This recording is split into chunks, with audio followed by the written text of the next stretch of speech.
Samsung's brand new Galaxy S9 and S9 Plus smartphones are finally here, and the big new feature is a redesigned camera.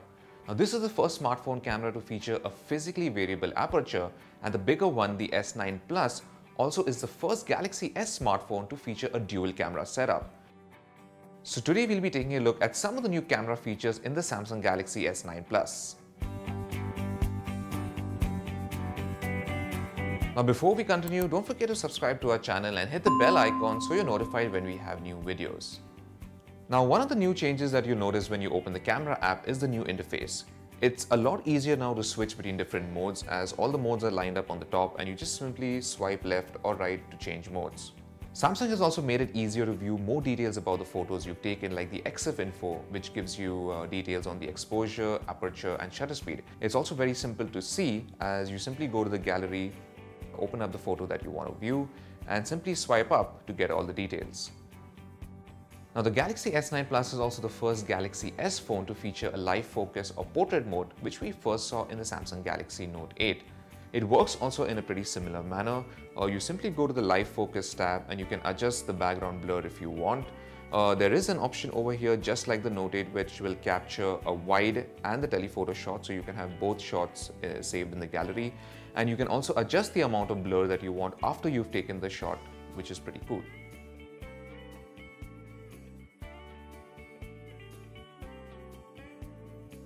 Now, the S9 Plus uses the second telephoto sensor to actually capture the picture in the live focus mode, and it uses the first camera or the wide angle camera in order to calculate the depth. It works pretty well and pretty decently well in low light too, although the sharpness is a little less. Another new feature that's been added to the Galaxy S9 and S9 Plus is AR emojis, which is Samsung's answer to Apple's Emoji.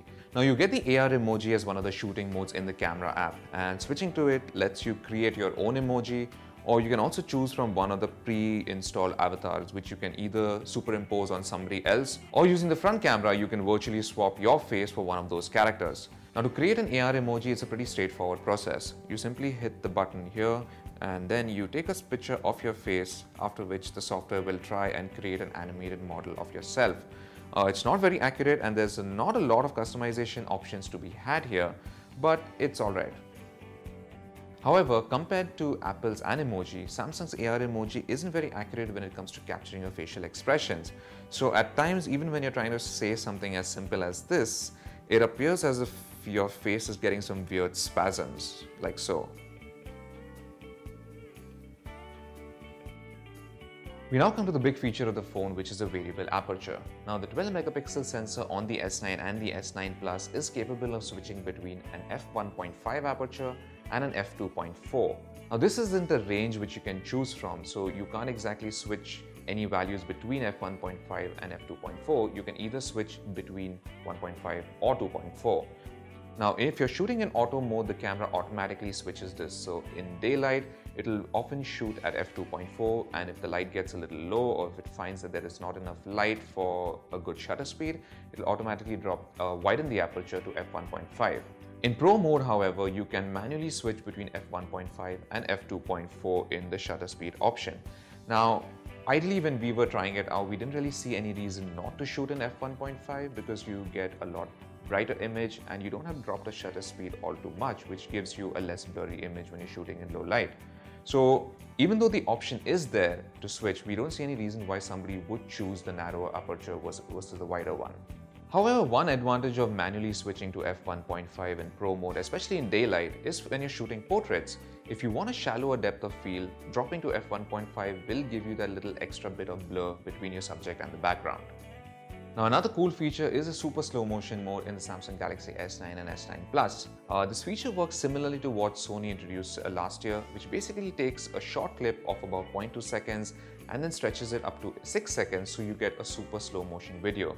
This essentially lets you shoot short bursts of up to 960 FPS, which gives you some pretty cool effects. Now, there are two ways of doing this. You can either manually shoot a super slow motion video or set it to auto. Now, in auto mode, you get this little marker on the screen which you can resize and move about depending on where the action will happen. So as soon as the camera detects any motion within that frame, it will start capturing a video.